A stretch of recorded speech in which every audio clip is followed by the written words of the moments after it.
afternoon, Bluebirds. Good afternoon, Bluebirds. Good afternoon, Bluebirds.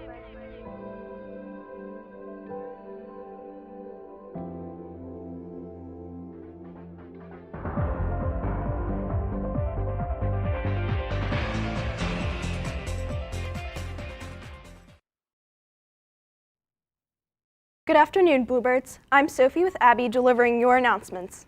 Happy birthday to Zachary Gilkerson, Ben Kestel, and Liliana Seeley.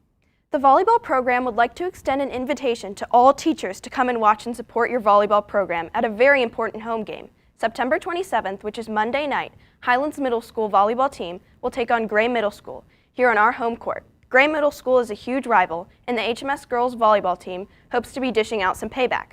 They need your support. Please make plans to attend and give these young ladies some support so they can bring home a win. If you have any questions, ask a volleyball player or Mr. Staff.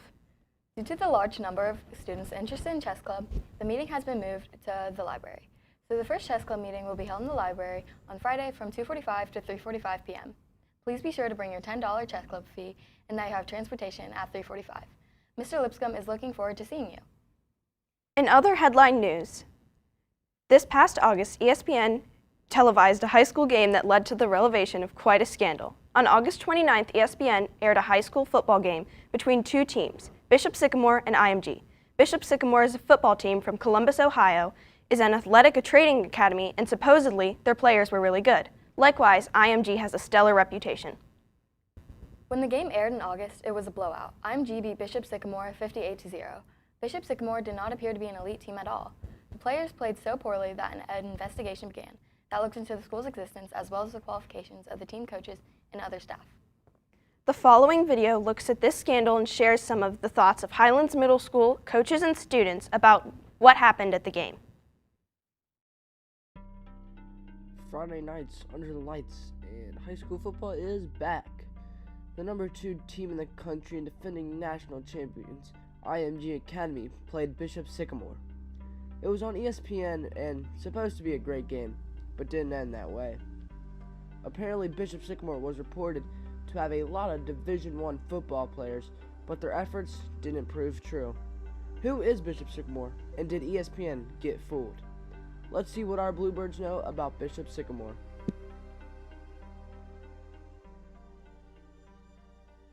Bishop Sycamore is not a real school. They proclaim to be an online high school, which they are not. I actually checked out their website when I saw them on ESPN, and all it said was recruiting and about their camp. So it wasn't a real high school.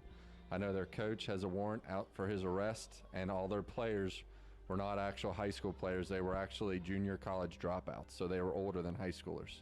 I know Bishop Sycamore was a fake high school football team that used players like overage to play football.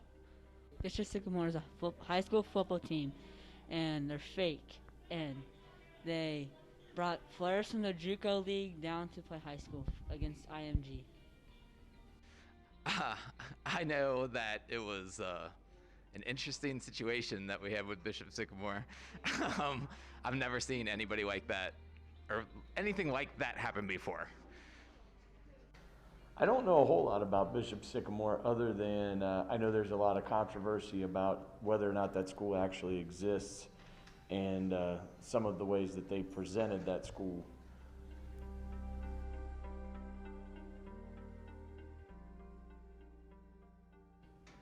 I feel like it's such a national news story that the coaches will probably never coach again. They probably shouldn't. And then I don't know what you do with a kid that's really not in high school. So they should probably not be able to play anywhere else again, college or otherwise. They shouldn't be allowed to play football anymore. Coaches, well, the head coach who mostly did most of the stuff was already fired. The other coaches, they need to find new jobs, and Bishop Sycamore needs to not be a program anymore. Coaches should get a fine or like a punishment that's like with money, and then the players should like get kicked out of the JUCO league. I definitely think the coaches should be reprimanded. I'm pretty sure that they fired the coach, especially for the fact that they were having players like stay in really rough hotels and stay like 6 or 7 to a room, as well as I heard that the players were having to almost steal food because they couldn't provide food for them. Dine and dash, like take food from grocery stores, all that.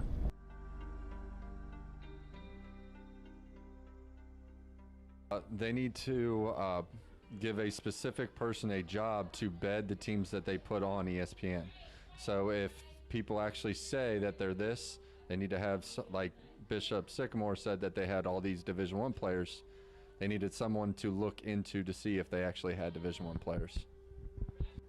I think ESPN has the resources to do a little bit more research into these top programs.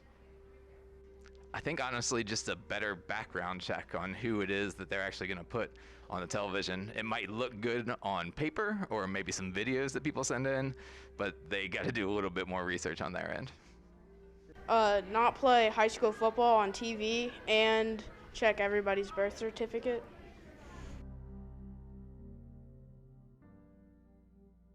Yes, because it's a cool experience, but if there's a fake football team, I think no. Yeah, high school football should be broadcasted again because it's really fun to watch.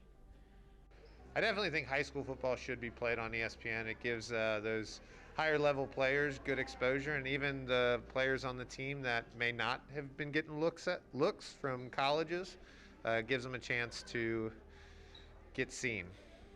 Yes, they should play on, but it should be the major prep schools. Or I used to enjoy, about 10 years ago, they used to do Ohio versus the nation, and they used to put on like St. X versus Hoover, St.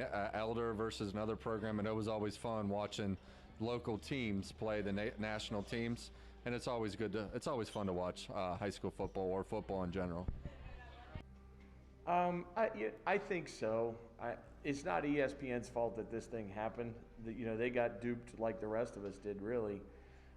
I think the exposure for high school sports and the attention that comes with playing on ESPN. We were fortunate here at Highlands a few years ago to have a game on ESPN, and it just creates a lot of excitement for the community. So I think we should continue to look for those opportunities, and I think ESPN does a great job of promoting all the sports that they can.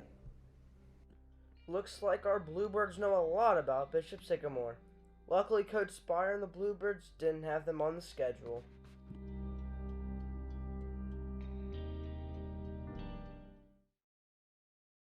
Bishop Sycamore turned out to be a scam. As Mr. Parra noted, the school doesn't even exist.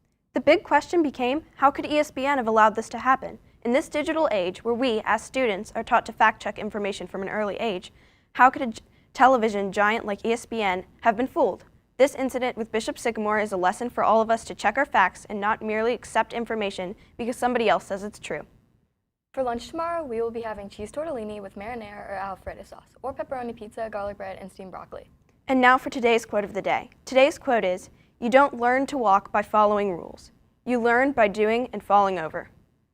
Have a great rest of the day, Bluebirds.